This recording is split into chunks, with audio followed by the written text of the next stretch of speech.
And there were so many moments in the taxi on the way to the airport that I just wanted to tell the driver to turn around, take the next U-turn, any exit, whatever. I'm not, forget it. I'm not going to the airport anymore. It's done. Hello, and welcome to Partners Beyond Parenthood, the podcast that helps new parents thrive without losing themselves.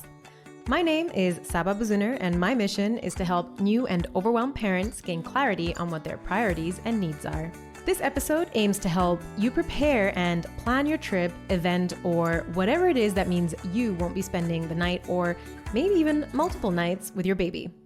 Just last month, my partner and I went on a trip for 6 nights. My daughter was 14 months and we were going to an event in Portugal, which is about a 2-hour flight away from Barcelona, which is where we're based. When we've been looking into the return flights, we didn't find any direct for the day the event ended, so my husband, Leo, played around with the dates, and after a while, he asked me how I'd feel about adding on 2 additional nights.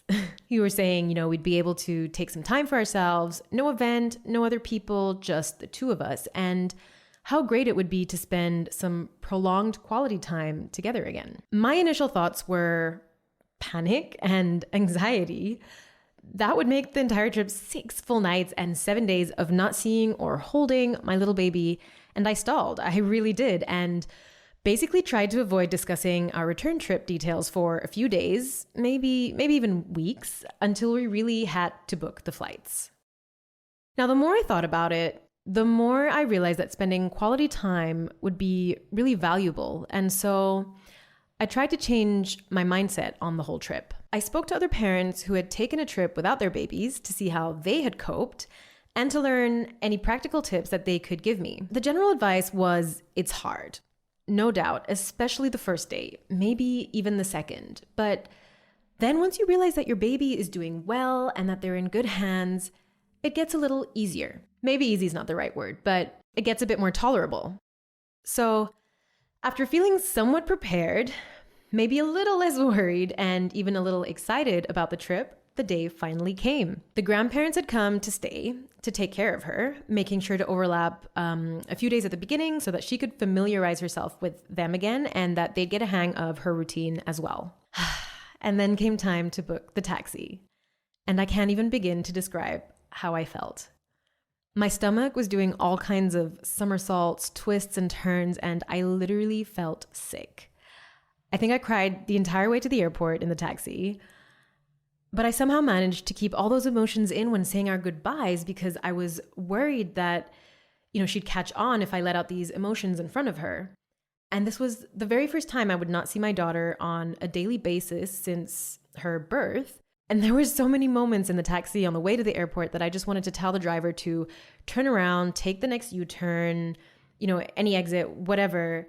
I'm not, forget it. I'm not going to the airport anymore. It's done. And I really don't know what that was a result of. Mom guilt, my own separation anxiety. I don't know.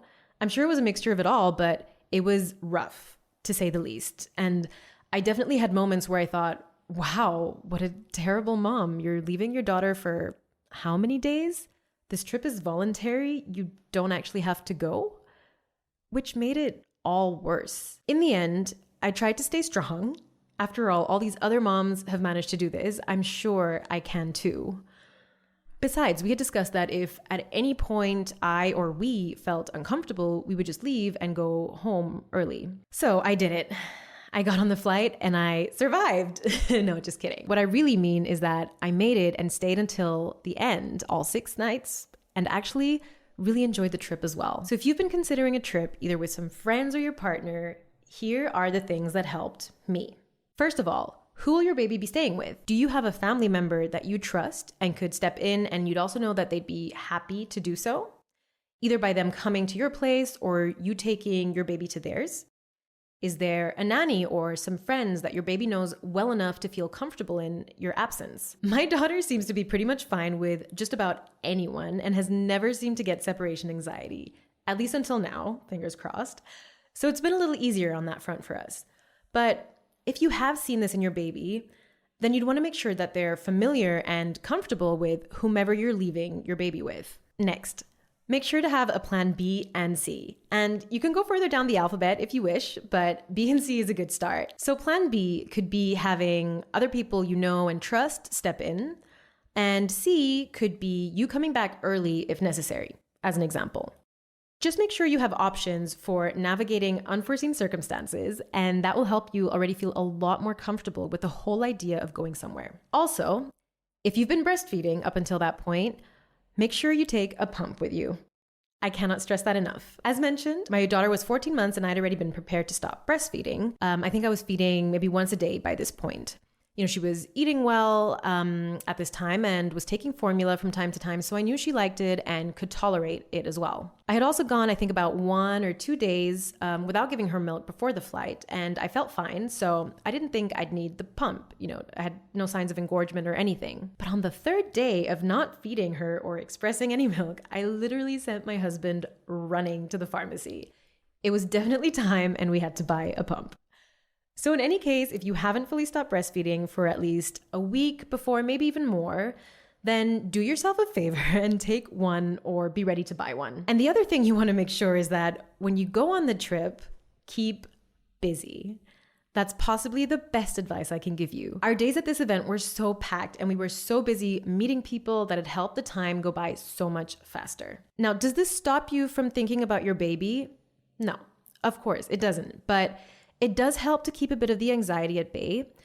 So while keeping busy, as you get updates on how it's going from your family or whomever it is that's staying with your baby, and hopefully, or usually I'd say it's better than you expect, you'll likely start to relax a little. My concern had been that just before we left, she was having an episode of waking in the night about 1 to 2 times. And that was from her sleeping through pretty much the nights to then all of a sudden waking. I don't know, be it a sleep regression, teething, who knows?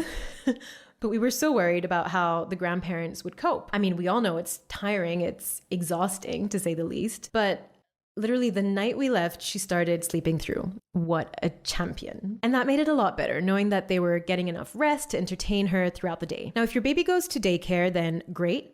That gives them some downtime in general throughout the day. If you can get some extra help, if they're not going to daycare, such as a nanny or a family member who can step in or who can come just even for half the day, then that definitely helps as well. We did this for some of the days, and I think this was overall a good strategy. It's kind of sad, but it almost felt like she barely noticed our absence. But that also meant that we could relax more and enjoy our time knowing that she was doing absolutely fine. Lastly, when going on this trip, if it's your first time, I wouldn't necessarily recommend going for so long. As mentioned, our trip was 6 nights, 7 days. But I think if it's going to be the first time, then, maybe 2 nights, maybe even 1, or a long weekend would be recommended. And it's also worth saying that it's definitely different leaving your baby with your spouse versus others, whether they're family or a trusted caregiver. My husband actually already spent some time apart from her on a few occasions, or apart from us, and he mentioned it felt totally different to him leaving our daughter with basically a non-spouse. So that's also something to consider when you're going on your trip, whether it's alone, with friends, or your partner. In any case, if you have a trip coming up soon and you're feeling a little anxious, here's your sign that you should do it. Preparation is key, particularly with making sure you feel comfortable and trust the person or people who will be taking care of your little one.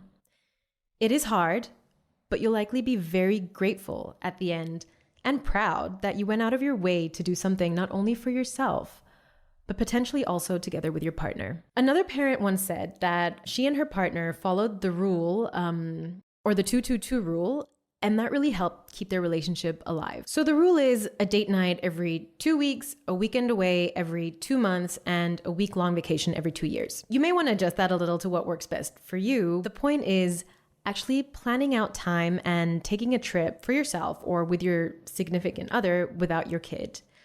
It's really worthwhile. So I'd love to hear about any trips you have coming up and how you're feeling about it and prepping for it. And if you'd like, you can join my Facebook group, Partners Beyond Parenthood, to connect with me and other parents. You can find the link in the show notes. I hope you've been able to find some helpful information in this episode, and thanks so much for tuning in.